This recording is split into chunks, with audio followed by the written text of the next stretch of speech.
Good evening, everyone, and welcome to a new webinar episode in collaboration with Affinity Intercultural Foundation and Rice University. My name is Safi Kaskas. I am a retired business consultant and a strategist.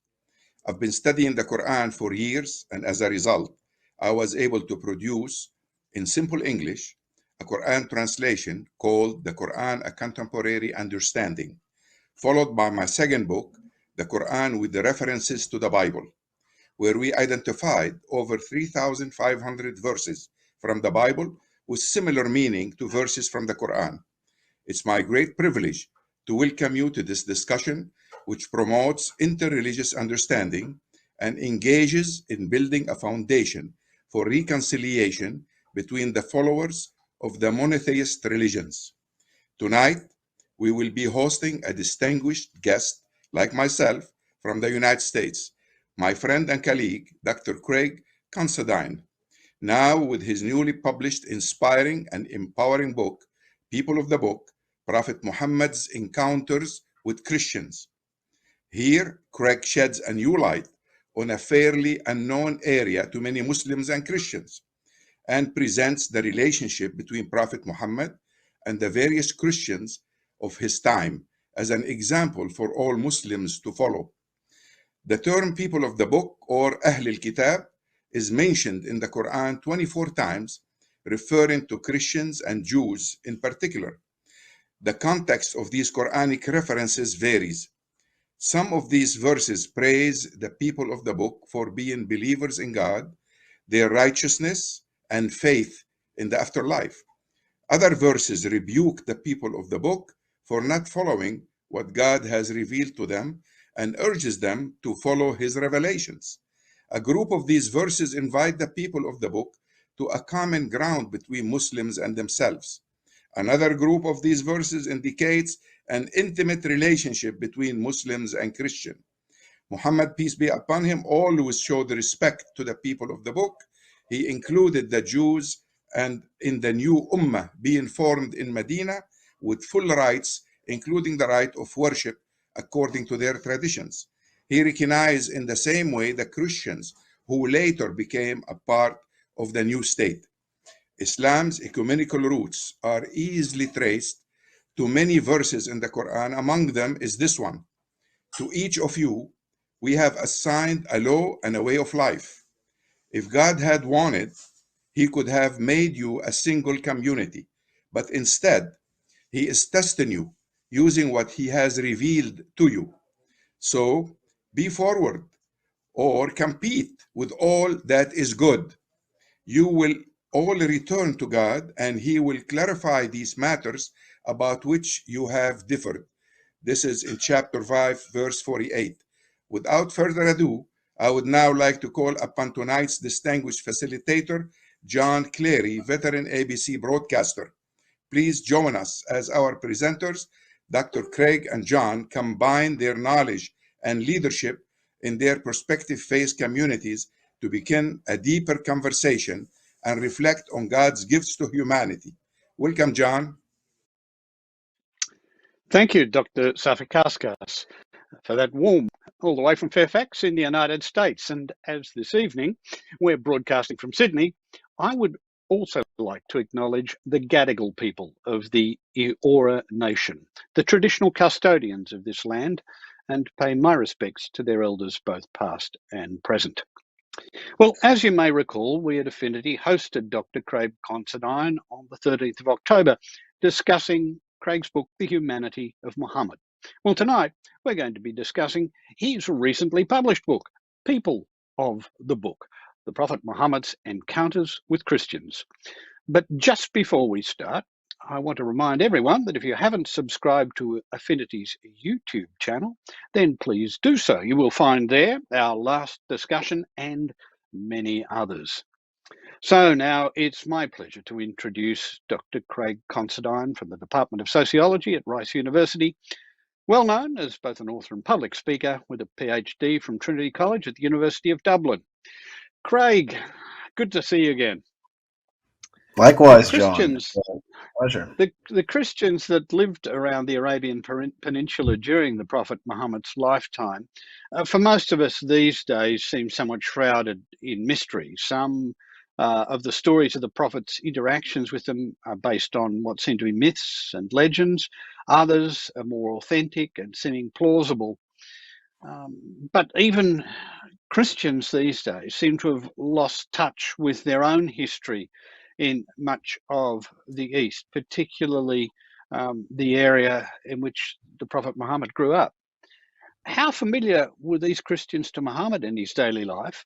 And perhaps the whole purpose of our discussions, what lessons can we take from those encounters to today's life? Let me begin with a fairly straightforward question. The Quran refers to Jews and Christians and Muslims as al-Kitab, the people of the book. But what does the Quran mean by this phrase? Who are the people of the book, and what do they share so strongly so as to be referenced in the Holy Quran in this way?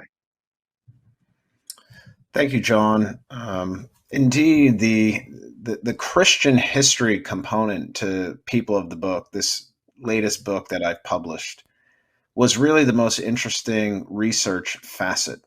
I learned more about Christianity in researching and writing this book than I did about Islam, having to go back to the first 600 or so years of Christianity to understand how these Christian communities migrated as far east as the Arabian Peninsula and why they migrated and what they believed in. So very much looking forward to diving into these things with you this evening. So in regards to al-Kitab, people of the book, the Quran elevates the people of the book as a group of people that have almost like a special status, quite close to Muslims in the sense that, and here we're dealing with Jews and Christians, right? The Abrahamic tradition.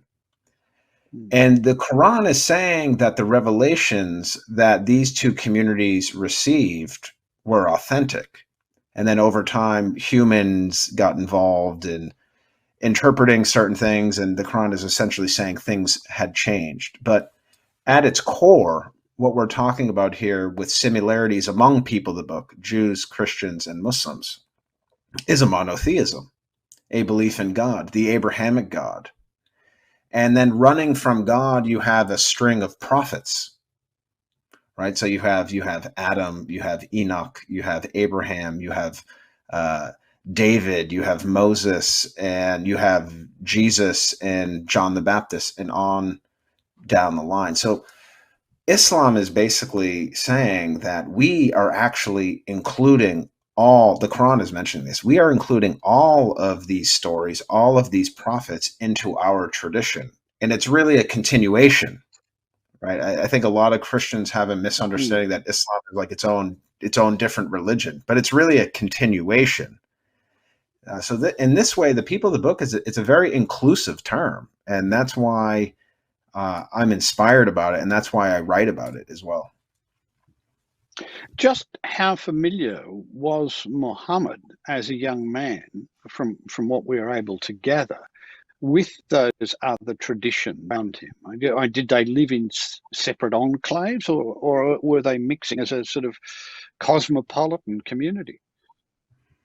John, this was fascinating to research. And in the first chapter of the book, I dive into Muhammad's childhood. And even beyond that, and before that, I dive into Muhammad's ancestors. So Muhammad's ancestors, his dad and his grandfather, as well as Muhammad, we are dealing essentially with traders, merchants, people engaging in trade and business.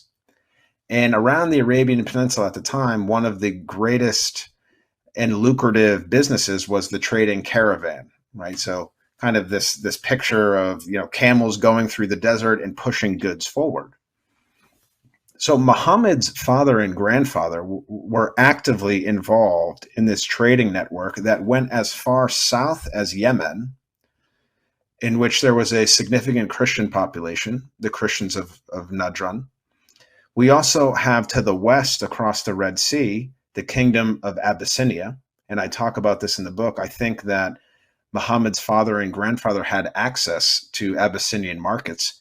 And then further north of Mecca, which is where the Qurayshites were settled, and this is Muhammad's clan, they were going further up to Petra, Jerusalem, Gaza, Damascus, and Busra. So this area that Muhammad grew up in, all of these cities I just mentioned, these were not kind of pagan or Islamic, obviously, because Islam didn't come yet. These were multicultural entities that were largely mixed up in regional politics with the Byzantine Empire.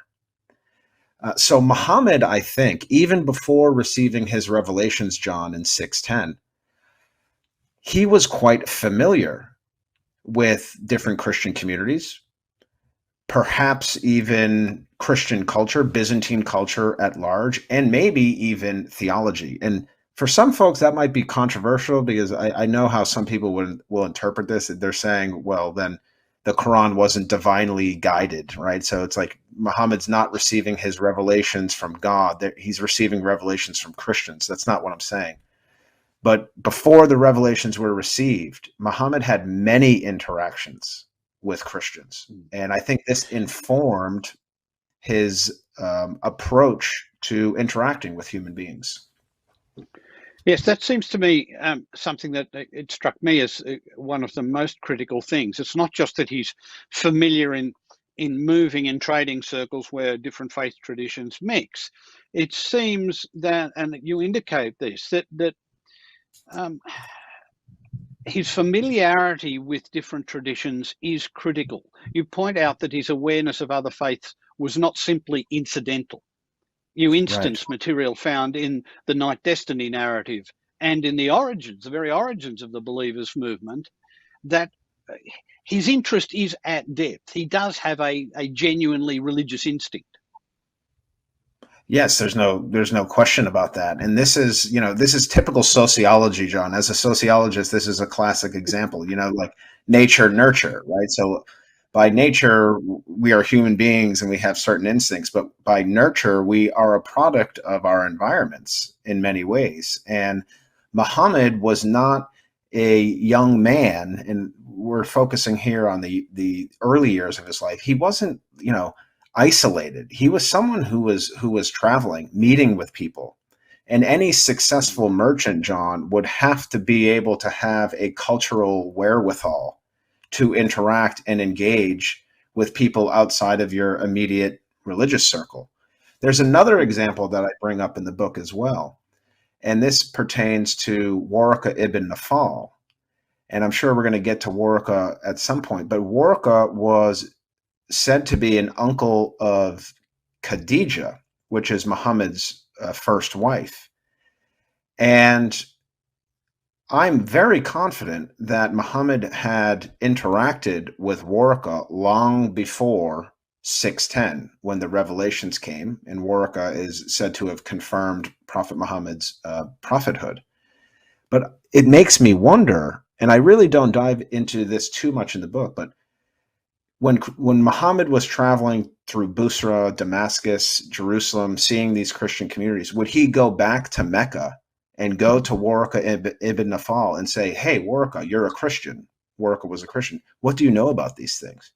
Was Waraka conversing with Muhammad about Christianity? It's just an interesting sociological idea. It's about human interaction. And again, it's not about, did Waraka really design the Quran? That's not what we're saying. That's not the legitimate point. It's more about the human interaction angle.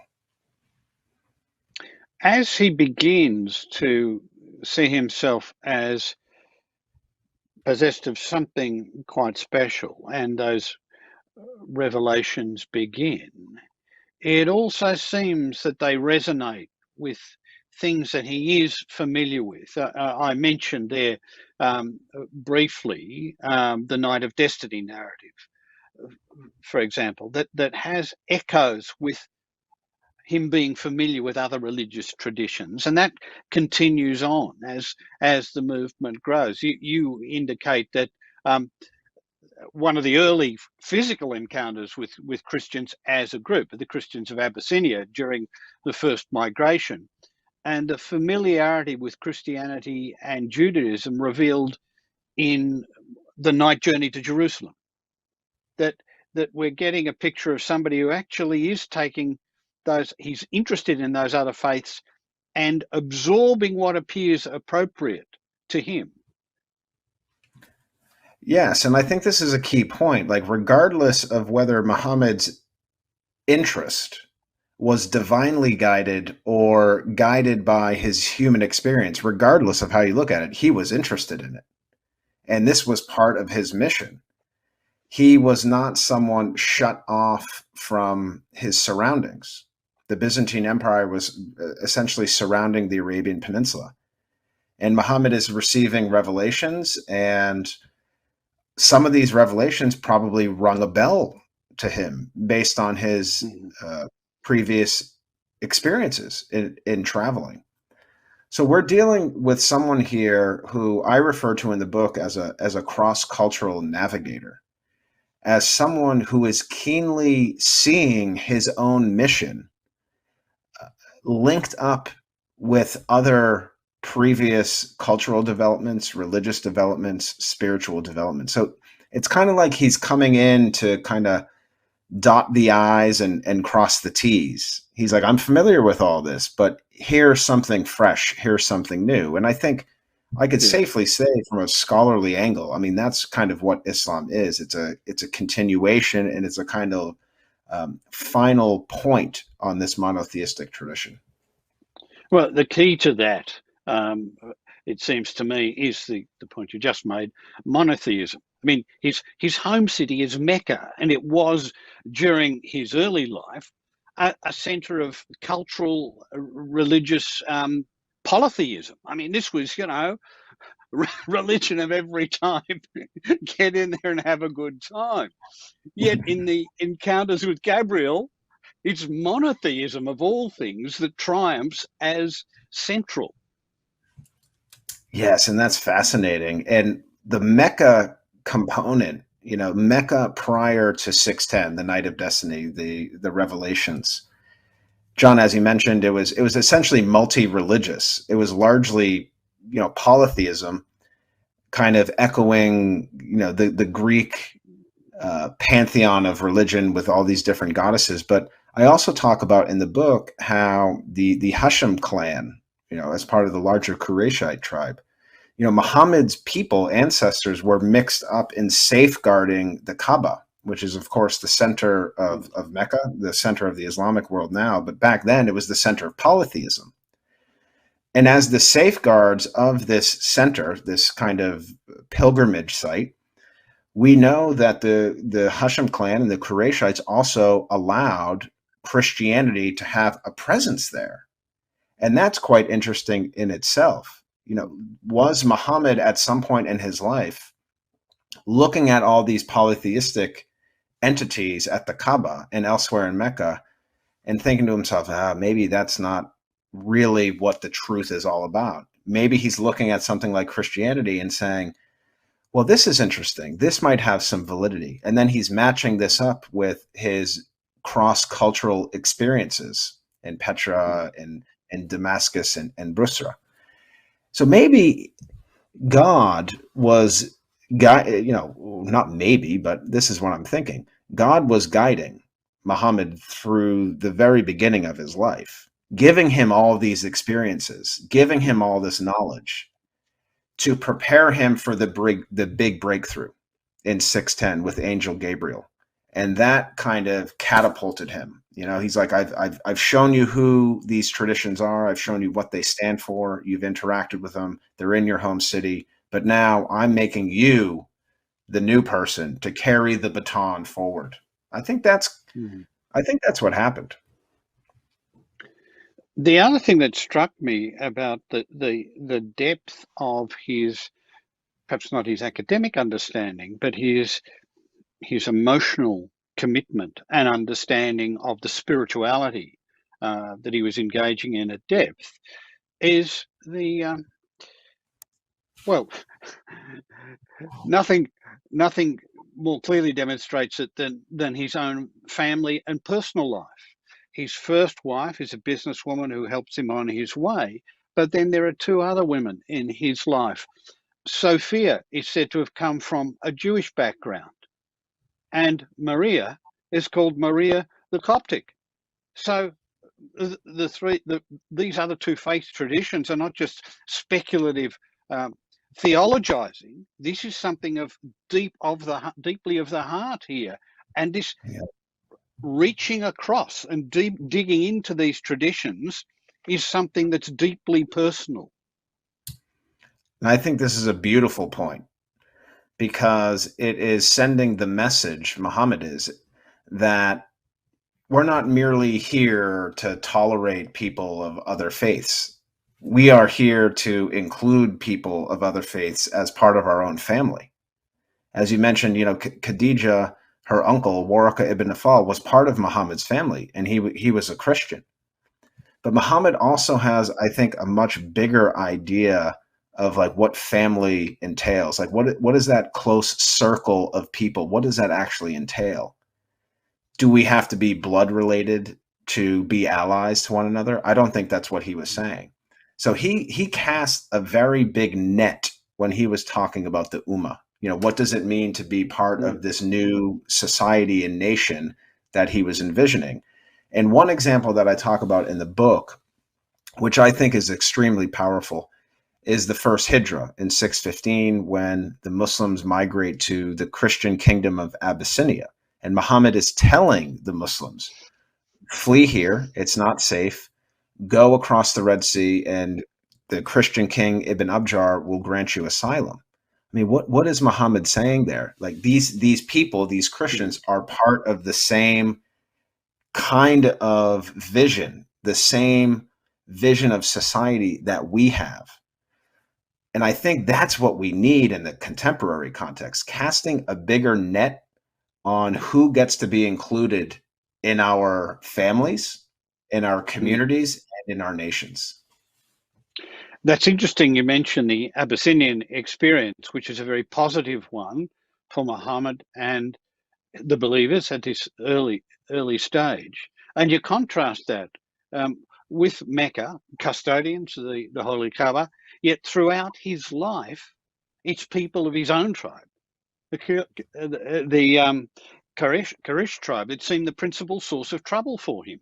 I mean, there's the famous saying of Jesus with regard to such issues: a prophet is not without honor except in his own country. And it seems that was Muhammad's entire experience. Yeah, and I mean, and this is at a critical juncture, John. Muhammad goes public in 613 with the revelations. 610, he receives them through Angel Gabriel. So a 3-year period of like kind of underground, kind of bunker mentality. Like, I'm not sure we should go public with this because this is potentially quite controversial. When he needs someone there to protect his people, he doesn't go to anyone outside of the Christians. So he had to have, again, we're talking about the combination of lived experience and divine revelation. These two things combined. God is telling him, send him to Abyssinia. But like, what if Muhammad had a question about whether to trust God? What if he knew through his travels that the Christian kingdom of Abyssinia and Christians elsewhere stood for these things?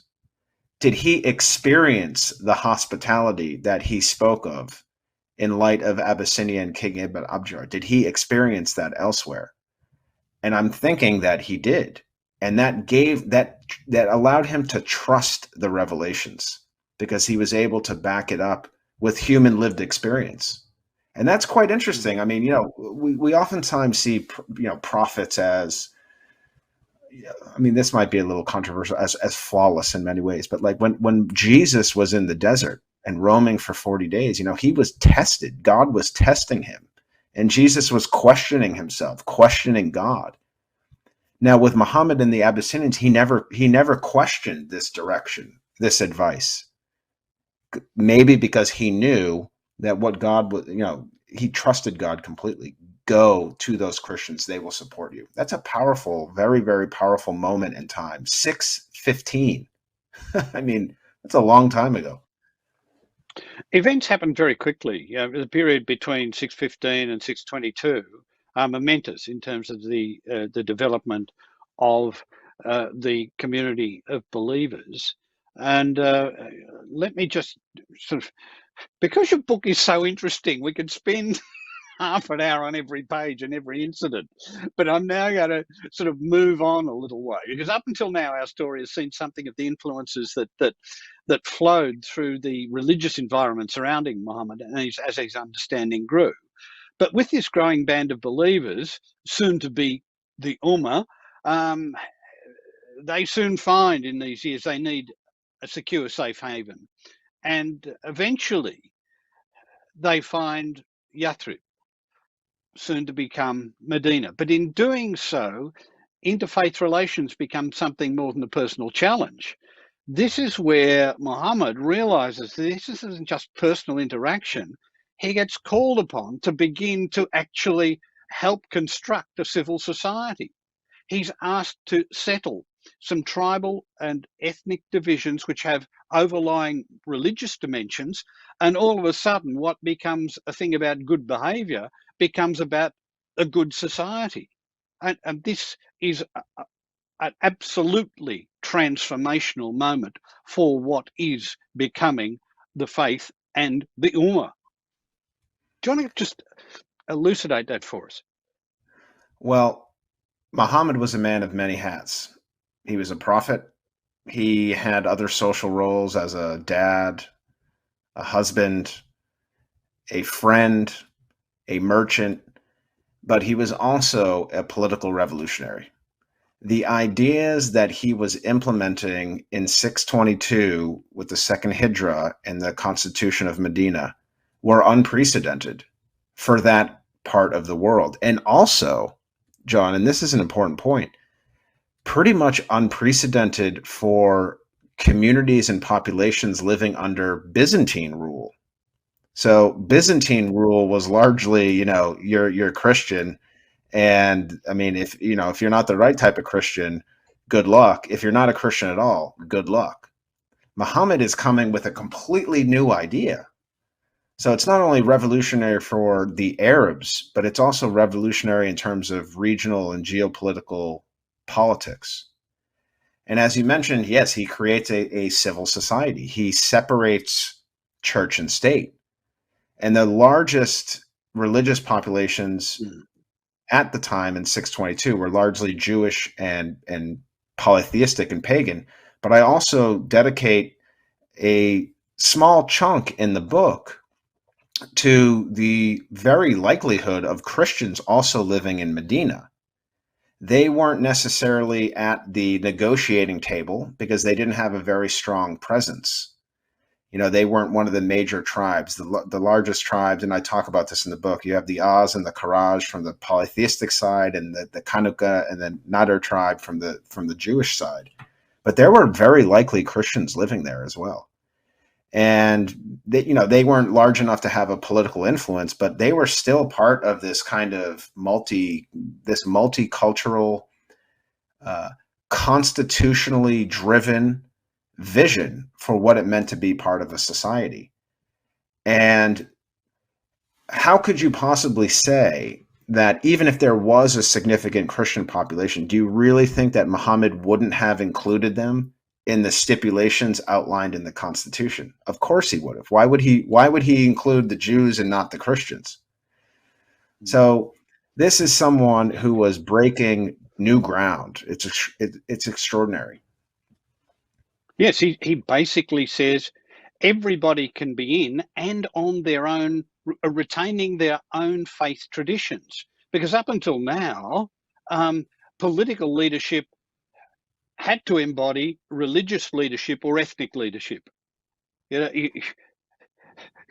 That's how you kept law and order, by enforcing the ethnic or the religious coherence of your group. he's breaking that down completely. He's saying, no, no, no, such are the principles of a society that we can all live together because we come to an agreement about what we share in common, and that becomes the basis of our legal code. Yes, it's values. Yeah, it's values, and it's so much harder, but it's also so much more exciting to live in a society rooted in like principles and values, rather than something that you're born with, right? So, like, and as you point, yeah, and go ahead, as Joe. you point out, at that point in time, not even the Byzantians, not even the Romans had quite got to that point. No, I mean there are small examples in history, and I talk about this in the book, like going back to the Edict of Milan and the Edict of Galerius, and how the Roman Empire, which obviously became the Byzantine Empire, how they treated Christians. You know, like there was a point in the early 300s where the Roman Empire was systematically persecuting Christians. I mean, we hear stories about things happening in the Roman Colosseum of Christians being fed to animals and complete slaughter, Christian property being seized.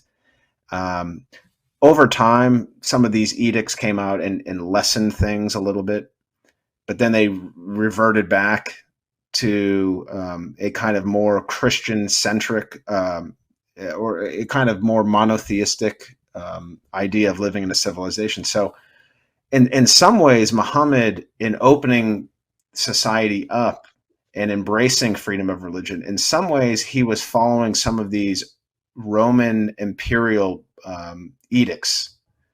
But in other ways, in the context in which he was living, he was doing things that the Byzantine Empire never would have imagined doing, which is basically allowing non-Christians or people who didn't fit the religious mold to exist and to be valued and to be full members of that society.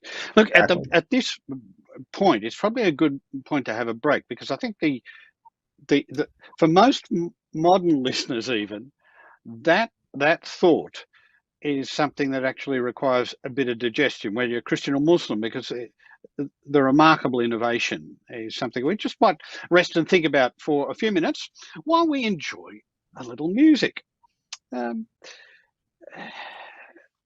Affinity hosts annual iftar dinners across Sydney and across Australia, of course, as many people do, a gathering of people of all faiths and cultures. So in that spirit, let's enjoy some music from the Sufi tradition. It's from Tariq Hussein and Tariq Harala.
And thank you to Affinity for that extract from their most recent community iftar. The New South Wales Parliamentary iftar normally takes place this year and last year, but the problem was this year, of course, COVID. But nevertheless, things have proceeded on, and in that community spirit, I want to come to the next point with our guest, Dr. Craig Considine.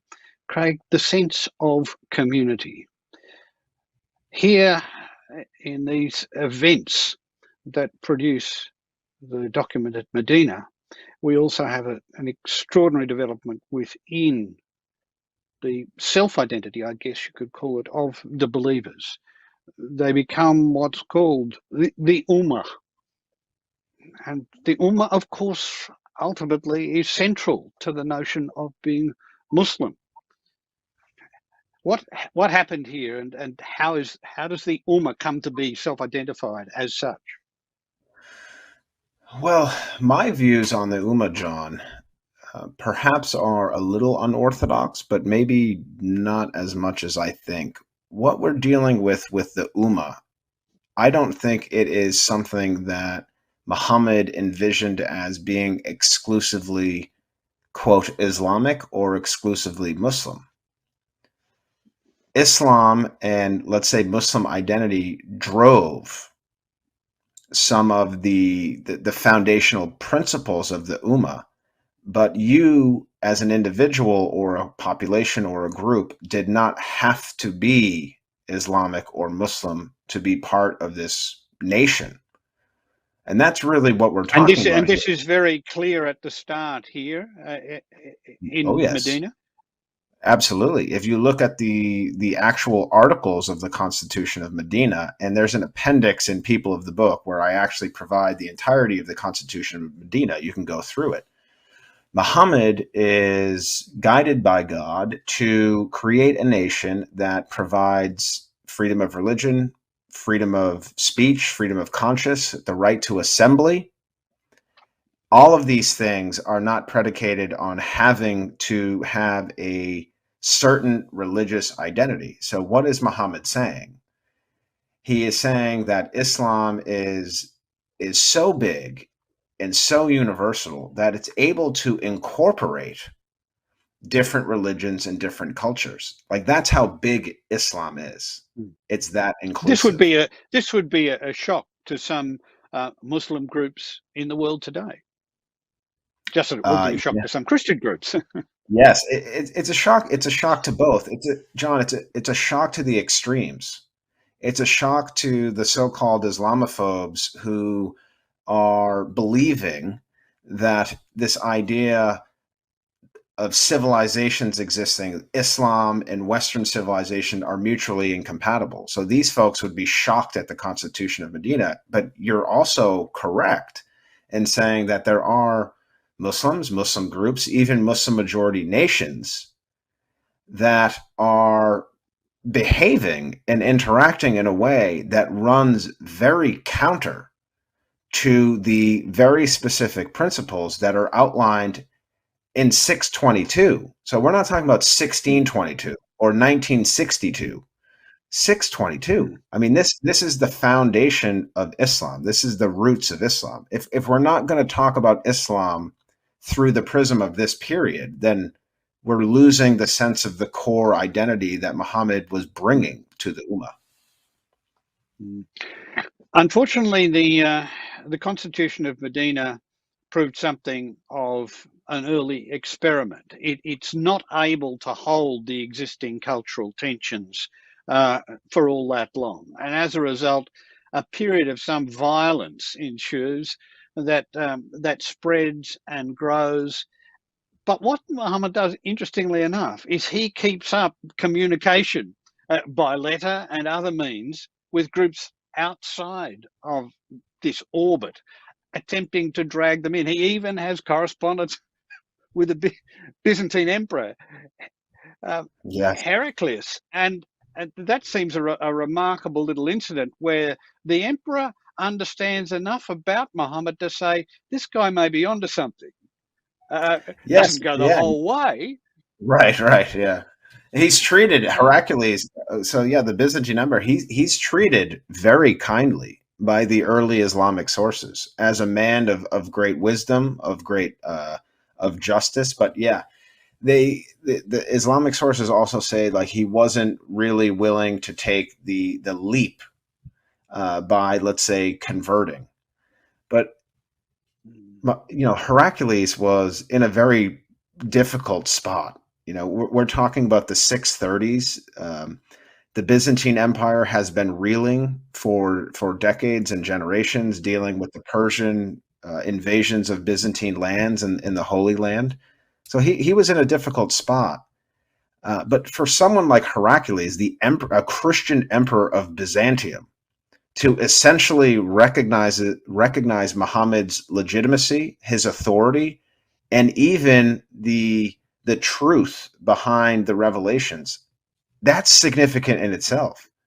But some people are like, well, he didn't convert, so he's not good enough. I mean, if we measure things that way, like what is going to be good enough? Even if he converted, right? There's still going to be people, and this happens today. People ask me, John, like, are you just convert? But even if I converted, my views aren't going to change. And people are still going to hold reservations about my views anyway. So like whether I convert or not, it's like that's not really the crux of the issue. We're dealing with values and principles here. This period too is Muhammad is corresponding with various other communities and leaders. Also marks another significant encounter with a group of Christians. And I'm talking about Nashran, the Christians of Nashran. And here is, for some people, still something that's quite hard to swallow. A delegation comes to see him, about 120 people of Christians wanting to talk through things. And he realizes they are sincere in their faith and they have nowhere to worship. So he says, use my house of worship. Yes. Opened the mosque to 120 Christians, not of a similar faith. And he knew and was clear about there was no misunderstanding here, because at the same time he's letting them in to worship in the mosque, he's also saying, now, there are a few things about I disagree with. I mean, there's a remarkable level of sophistication here. Very as much well as so. compassion. Very much so. And I talk about this in the book, like when we talk about the Abyssinians and the Christians of Nashran, not only does this book get into Muhammad's interactions with them, but the book also dives into what they believed about some of the issues that people like to focus on when they differentiate Islam and Christianity. So my research showed me that the Christians of Abyssinia and the Christians of Nashran were adherents to the Council of Nicaea. And this is the major Christian council in 325 that established essentially the fundamental Christian doctrine of the Trinity. Now, a lot of critics who happen to be Muslim, who look back at the Christians of Nashran and the Christians of Abyssinia, they say the only reason why Muhammad really interacted with him as they did is because they were true Christians. They were non-Trinitarian Christians. But my research is showing that is actually not the point. And they're missing the point, that Muhammad probably knew that these folks believed in the Trinity in Abyssinia and Nashran, and yet he sent his people there to Abyssinia, and he also welcomed the Christian of Nashran to his own home. So this idea that Muhammad was only tolerating a more Unitarian Christianity, I don't think really, I don't think it holds up. And the other thing I want to add, John, and I talk about this extensively in the book. I think there's like 6 pages on this. If you go back to, let's say, around 425, and if you look at the history of the southern Arabian Peninsula with the Himyarite kingdom in modern day southern Saudi Arabia and Yemen, the Jews and the Christians were going at it for quite some time. They were engaged in a generations-long conflict, and I focus on the ruler Du Nuwas is one of the names attributed to this person.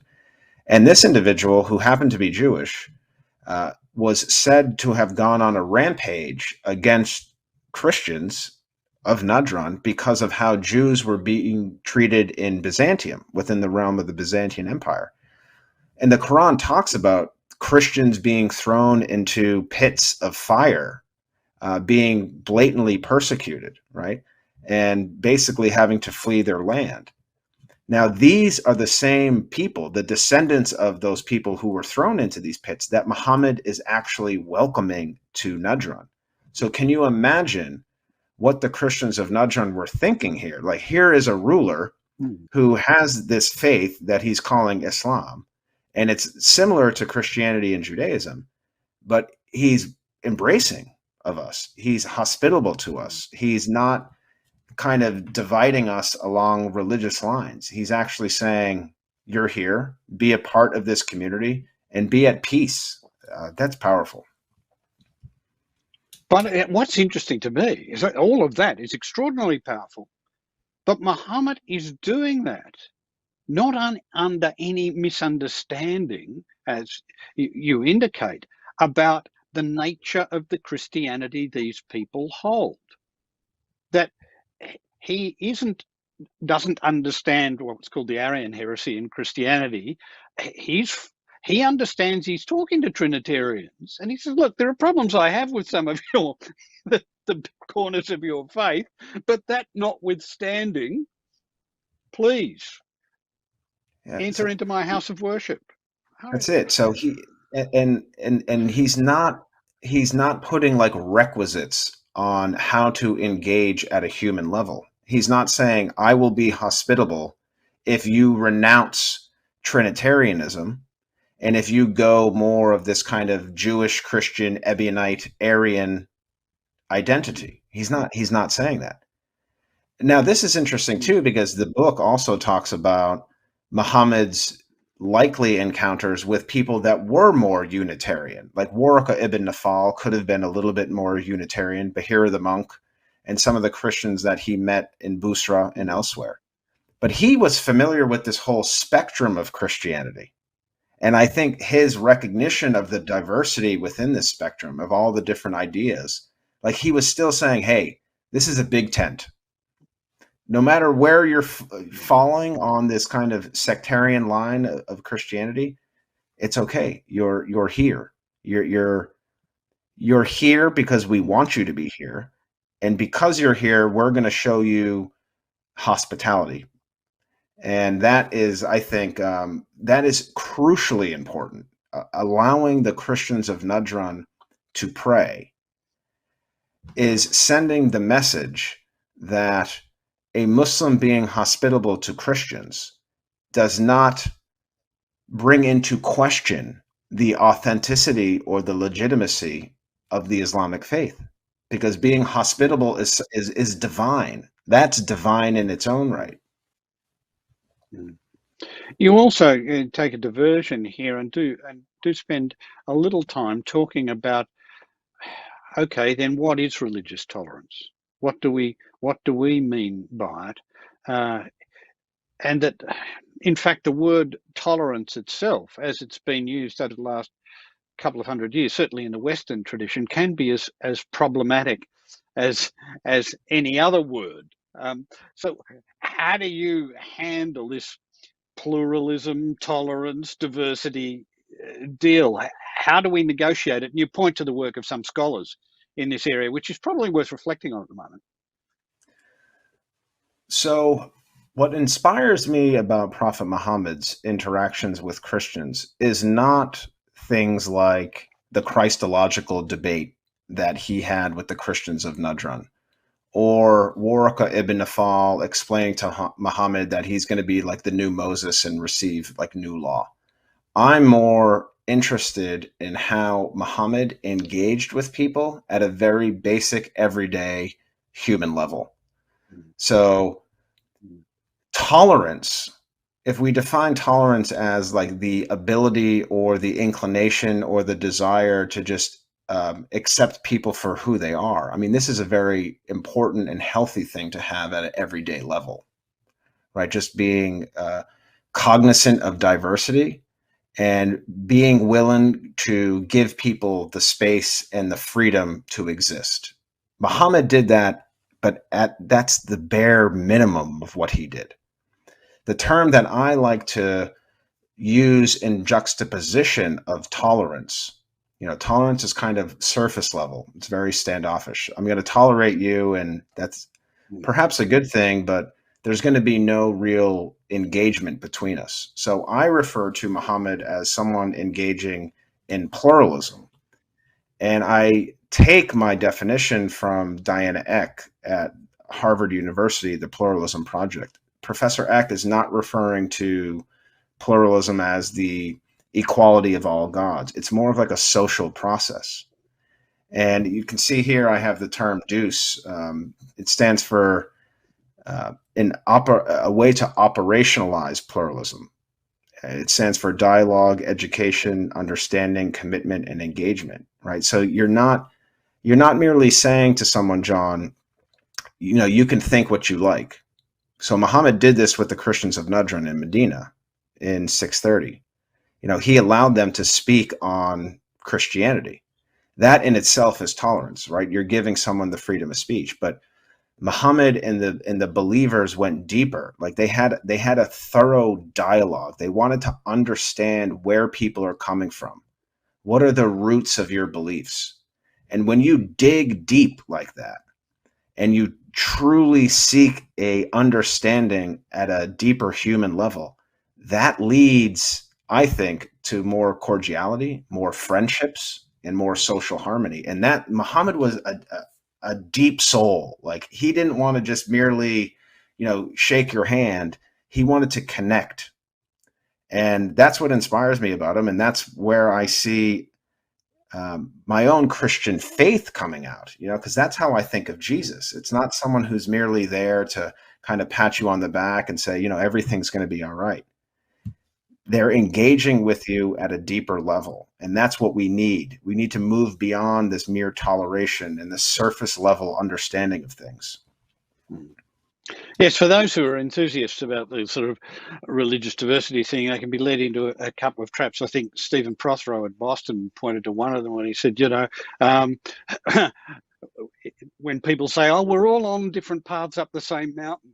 He said, no, we're actually on different mountains. And the other observation is, I think people have pointed to recently of the French government and its handling of what's become something of a civil society crisis and their state understanding of what's called laïcité, which tends to mean pretend it doesn't exist.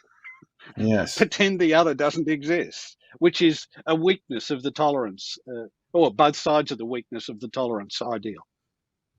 Yes. So where do we push? Where does Muhammad take us now? You quote Professor Eck's theory, and there seems to be a methodology in your talks. You frequently mention the significance of remaining loyal to basic principles of religion and religious methodology. What do you mean by this? Well, it gets to what is religion, and what does it mean to be Christian or Muslim. As someone writing this book, diving into Christian history, and I mentioned the Council of Nicaea earlier, and all these different councils, and the book addresses these. Christian theology and doctrine has not been static throughout history. It has not been monolithic. There have been different debates. Some groups have won out. Some groups have lost. Some groups have been deemed heretical. Others have deemed, the superior true believers. And for me, as a human, not as a Christian or an American or any of this, as a human, I find this to be problematic because it moves us away from unity, which I think is what God's ultimate plan is for human beings, to unite us. So religion, to me, of course, has links to theocracy and things like dogma and basic, interpretations of text. But to be religious, to be Christian, to me, is more about action and behavior and human relations than it is about believing in this or making sure I follow this. And perhaps this is my own angle as a sociologist, someone who is keen on getting people together, getting people talking and understanding and seeing how we can foster social cohesion. So I think it's a very fundamental question, John. It really gets down to, like, what does it mean to be religious and how do we define our religious identities? By their fruits, you will know them. Exactly. And Craig Considine, that's a really useful point on which to wind this discussion up. I've certainly enjoyed this conversation, and I think there's more questions that have been sent by the audience, which we just couldn't get to. Craig, great pleasure talking with you and discussing your most recent books. You'll let us know when the next one comes along, of course. And to conclude today, I'd like to call upon Dr. Kathy Aher, Senior Lecturer at the University of Technology in Sydney and Affinity's Advisory Board member, to present some closing remarks. Kathy. Thank you, John.